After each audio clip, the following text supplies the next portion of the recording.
the Reverend Dr. Teresa Fry Brown, who is a professor at Candler Theological Seminary at Emory University.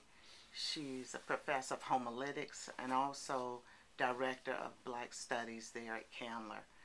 I've asked Dr. T to please speak about the metaphorical language in the book of Ezekiel, particularly as it relates to chapters 16, 23, and the oracles against Tyre and Egypt.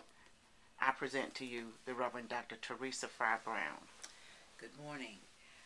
One of the things that I think becomes very important for me in the books, particularly the prophetic texts in the Old Testament, is the use of language, allegory, metaphor to help people understand what's going on. I just heard someone, when I was preaching a revival the other night, saying that I was in Louisiana, and they said, you wouldn't understand anything about the mountains because you're by the sea, and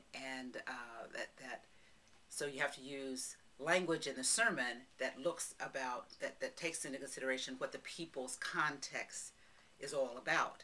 And I think that this prophet Ezekiel, even though some people look at it as why is he using this language, we also understand that the one that has the pen sets the language tone, and so even this faithless bride imagery and the adulterous bride, during that particular era, women were viewed as less than animals and property.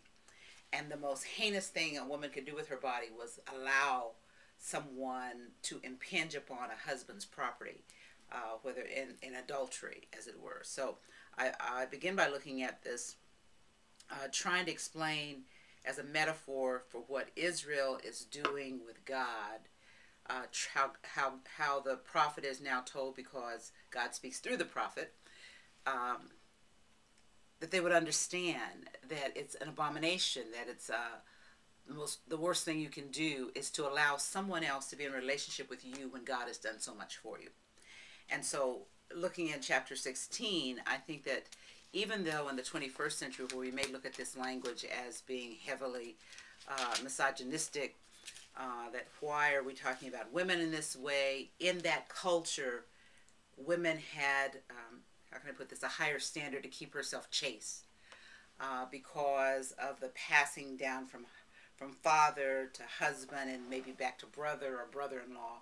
Women were property, and so even the adultery laws were about this man is damaging another man's property. So that begins that particular metaphor in chapter 16.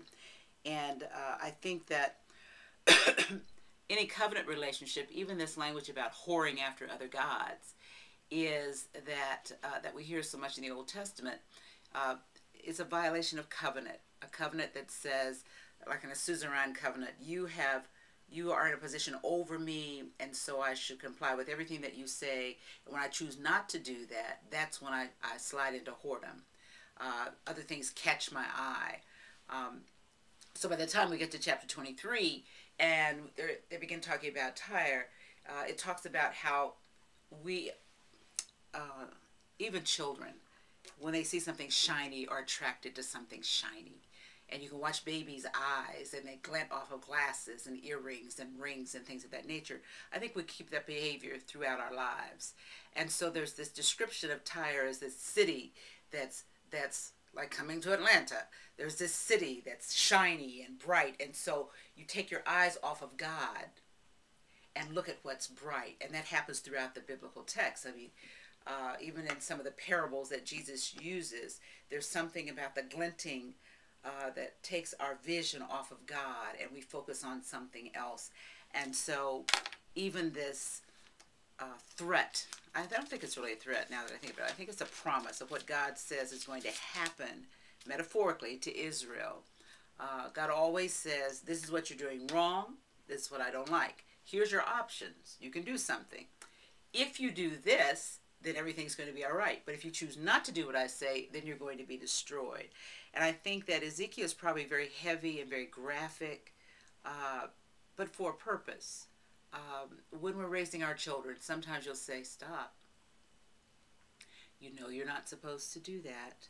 And so the child can comply or keep doing whatever he or she is doing. And then pretty soon we have this escalation of their behavior and sometimes our behavior.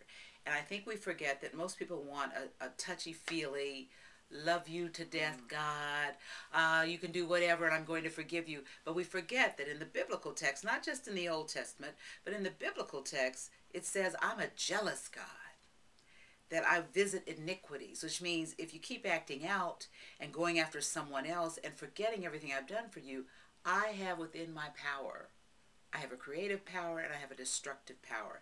And I think that's what may push us back just a little bit from looking at Ezekiel, particularly when they're talking about the prophecy against Tyre, is that God starts talking about drunkenness and debauchery and all these other kinds of things. And so we have to think also about the pain that it causes God when we take God for granted. When we start taking God's, we're in an era of blessing and favor language, when we start taking God's wonderful creative power for granted and thinking, I can do it, God's going to forgive me, I can come right back. And so I think that's the pushback here on Tyre. And I think that some people, we always have a remnant, they'll say, yes, I remember, somebody's told me this is what's going to happen. And then we have the other people that just think they are exempt. And I think that that happens in contemporary churches. And this is also a text, I must say, that whether it's in homiletics or whether it's in Bible study, that people avoid because they don't want a God who's threatening to wipe us out. Thank you. Thank you very much for sharing your knowledge, experience, and thoughts with us.